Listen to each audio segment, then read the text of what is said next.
Surely, hi. After 7 weeks of testimony, it is essentially the Super Bowl of this trial tomorrow, with both sides going head to head and trying to prove their case in the last-ditch effort to this jury. And right now, what's happening is both sides are hammering out the instructions that jurors will get upon deliberations, which could start ultimately on Friday.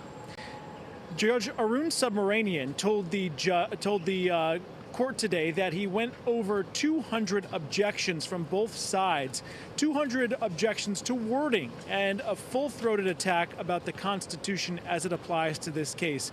That's what's being argued currently as court still continues at this hour. The day, though, got off to a late start as all parties came to the table to review changes, and Diddy himself asked for his team to have 45 additional minutes to review the instructions to the jury.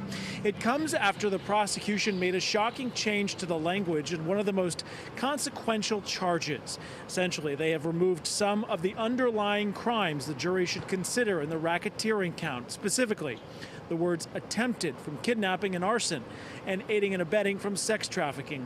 Legal experts believe it's due to the government not meeting that burden of proof, so they're striking it altogether. I think they prosecuted the person, not the crime.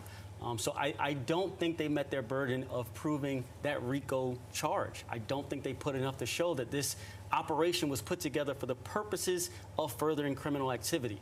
I think they showed he was a bad guy. They showed that video over and over again, but it doesn't match what the jury charges are going to be in the law that they have to meet. Sounds to me like a lot of freako, not enough RICO.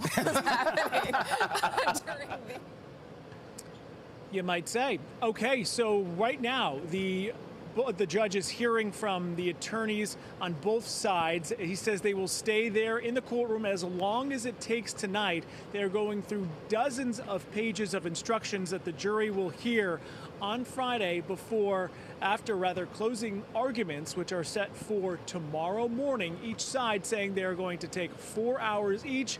Diddy today looks very optimistic and upbeat. Live in Lower Manhattan, I'm Anthony DiLorenzo, Pix 11 News.